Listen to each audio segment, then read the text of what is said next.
Bonjour, nous retournons une dernière fois sur Andova 2, cette table sublime de l'Espagnol et de Vincent. Mais cette fois-ci, vous n'entendrez que ma voix.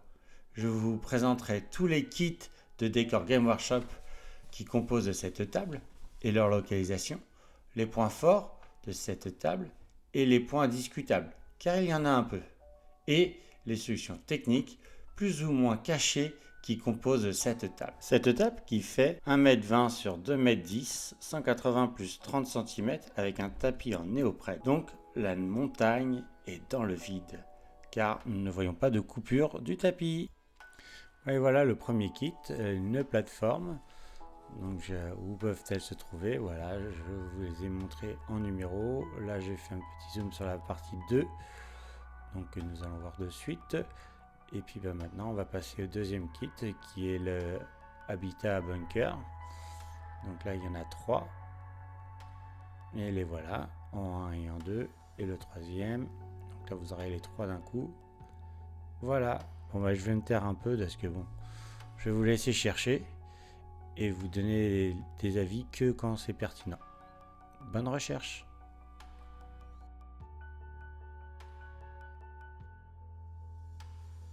Ah ça c'est détourné mais c'est grudement bien trouvé. Alors, bravo. Ah, ça par contre c'est des kits très importants, on en parlera dans la partie technique beaucoup plus tard. Voilà.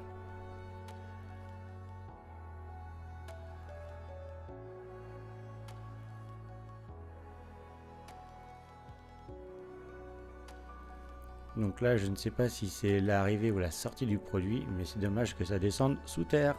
Des baraquements, c'est quand même très intéressant d'en avoir sur nos tables, ça manque énormément, très peu y pensent.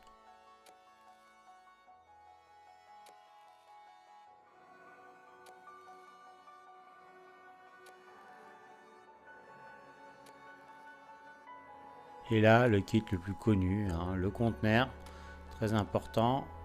Donc là, malheureusement, c'est la disposition qui me gêne.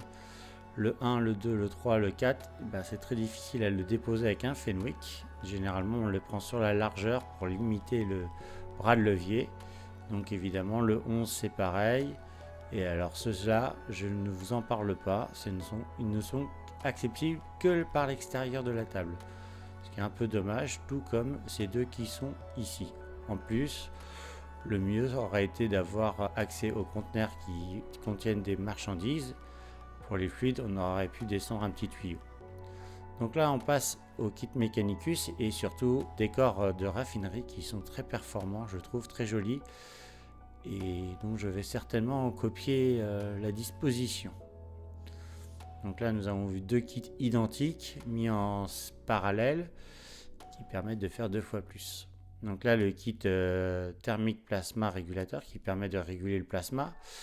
Mais bon, là, il s'en est servi comme plateforme pour la foreuse, élément que nous allons revoir dans la partie technique. Également, pour ce kit-là, qui est la grue, qui est fort jolie.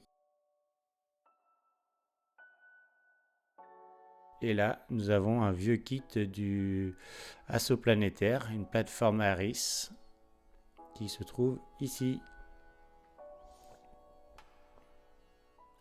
Donc là, ce n'est pas un kit Game Workshop, mais c'est une création qui a été divisée en 3. J'ai pu définir ces zones grâce à la loupe en haut à droite, où je vois une petite crevasse, donc j'en déduis que c'est là où ça doit se scinder. Les bons points de cette table, ce sont que des décors réutilisables, une ambiance réaliste et une montagne sublime. Il y a beaucoup d'accessoires pour donner vie à cette table, comme les lampes et les panneaux de contrôle. Pour moi, les points à améliorer seraient qu'il n'y a pas de vestige taux. Beaucoup de conteneurs n'ont pas de fonction logique, tout comme la grue qui couvre que des zones de plateforme sans matière à déplacer alors qu'elle est équipée d'une pince de casse. J'aurais aimé un hub logistique, idée à creuser. Matière que la foreuse pourrait apporter, mais il n'y a pas tas de terre ni une benne pour montrer cela. Enfin, le nom suivi des tuyauteries de gaz. Tout passe par le sol, solution très coûteuse et peu pratique pour l'entretien. Prouvée par les concepteurs, car pour l'envoi sur de grandes distances, on passe en aérien. Mais comment passe-t-on du sous-sol à l'air? Et donc nous voilà dans la partie technique. Donc là, c'est les différents kits de passerelles, celles qui nous font les coursives sur la montagne. Et de temps en temps sur le premier fût. Après, par contre, c'était plus compliqué. Donc voilà comment les kits se montent. Bon, rien de compliqué. Et donc là, nous passons à la tuyauterie plasma. Donc là, comme pour Vincent, il y a un aimant à l'intérieur de chaque tuyau et un aimant au milieu parce qu'il y a un espace suffisant. Par contre, moi, si je retourne l'aimant, il tient toujours. Je peux le retourner encore une fois, ça tient toujours. Et ça, je vais vous expliquer comment c'est faisable. Tout simplement parce que c'est une solution qui a été présentée par Monsieur Cerveau-Crâne, une personne qui fait des décors pour vous, sous commission, comme pour peindre des figurines, sauf que lui, c'est les décors. Enfin, il fait peut-être les figurines aussi, bon, ce sera à voir. Et donc, en fin de compte, un aimant ne doit pas être collé, mais avoir suffisamment d'espace pour pouvoir se retourner. Et faire attention également de ne pas mettre deux aimants trop proches l'un de l'autre.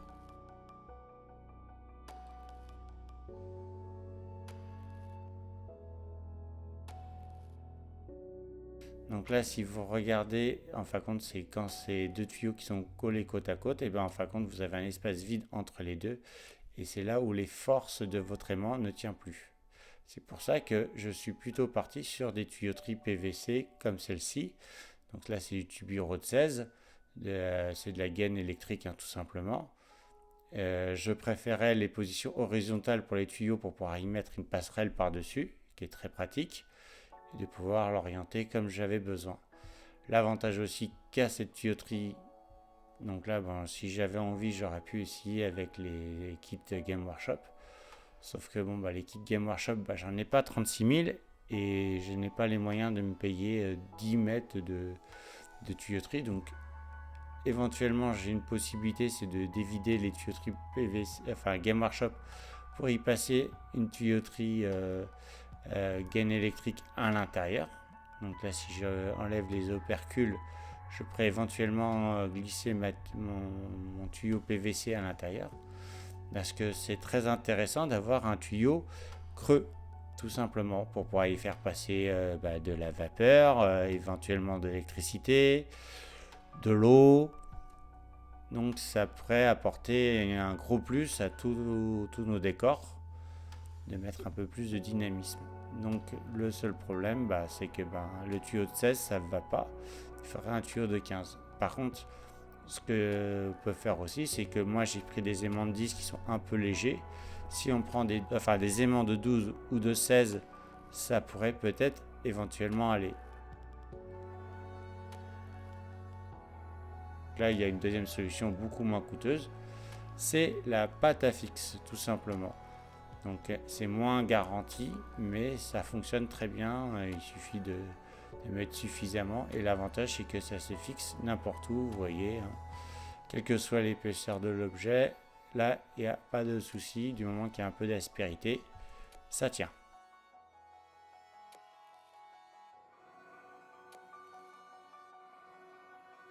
Une autre solution aussi pour le maintien, c'est que Game Workshop avait vendu aussi des petits supports qui servaient de pied. Donc, vous voyez, si vous les fixez correctement par coincement, ça tient aussi. Pour la pâte à fixe, pour coller les éléments, dès que vous devez mettre deux éléments l'un sur l'autre, vous voyez, ça évite que ça puisse bouger. Donc ça marche aussi pour les escaliers et pour tout le reste, tout simplement. Donc bunker habitat sur les plateformes, ça aurait pu être pratique. Bon, j'ai pas vu de déviance dessus. Par contre, j'ai vu des escaliers bouger. Bon, c'est à travailler. Donc évidemment, la pâte à fixe, la prenez peut-être pas forcément jaune comme moi. Par contre, prenez peut-être plutôt de la pâte à fixe grise. Et donc là, nous allons passer à la plateforme plasma, régulateur de plasma de la foreuse. Donc comment ils ont fait, rien de compliqué. Donc c'est une plateforme plasma, il y en a 3000 bout à bout, tout simplement. Bon, moi j'en ai pas trois, donc j'en ai que deux, donc je vais me permettre de coller une petite plateforme de carré pour pouvoir avoir la longueur adéquate. Donc voilà. Une fois que j'ai fait ça, eh ben, je vais aller chercher le petit bout de plasma général qui permet avec les petites cellules. Ça c'est très très bon pour du fluffic, hein, tout simplement. Tu dois aller chercher des cellules, les ramener et après les mettre dedans pour pouvoir lancer les machines. Ça c'est très très bon. Donc là, bon, moi, comme j'ai pas assez de coudes, je suis obligé de enfin, j'ai dû exploser mon coude pour pouvoir vous le mettre des deux côtés, hein.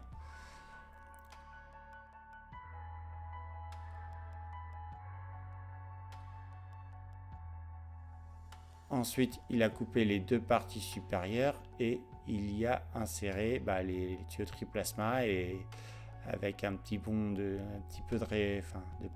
mini pute, hein, parce que ça doit être, je sais pas comment il a fait la solution, mais c'est vraiment magnifique. On a vraiment l'impression de croire que la pièce était faite comme ça. Voilà. Donc là, nous allons passer à la grue. Donc la partie technique de la grue, c'est que elle monte sur pas grand chose, avec pas beaucoup de surface. Donc en fin de compte, il y a deux fûts. Bon, j'en ai qu'un moi. Malheureusement, là c'est la partie rotation. Donc pour faire la rotation, à mon avis, là il doit y avoir un élément qui s'emmanche sur la partie rotatif et tout le reste doit être soit collé ou soit avec un lest suffisant parce que avec le porte-à-faux qu'il y a en haut, ça ne peut pas tenir tout simplement. Donc là je vous fais une petite démonstration, hein. Donc là évidemment moi ma grue c'est la standard de Game Workshop, hein. Donc je vais vous expliquer comment ils ont fait pour faire la leur. Par contre, comme vous pouvez le voir, dès que je mets un petit poids excentré, malgré que j'ai beaucoup moins de hauteur que eux, parce qu'ils ont encore un fût en plus, ça tombe, hein. Ça tient pas. Vous voyez, hein, même pas un bout de, vous voyez, même pas une figurine, hein. C'est un bout de plastique, rien de plus, rien de moins. Donc comment ils ont fait, ils ont coupé cette partie-là de la grue et ils ont mis l'autre partie. Ils ont mis un petit carré entre les deux qui fait la liaison entre ces deux parties-là et le tuyau PVC. Voilà, j'espère que cela vous a plu et je vous dis à la prochaine. Au revoir.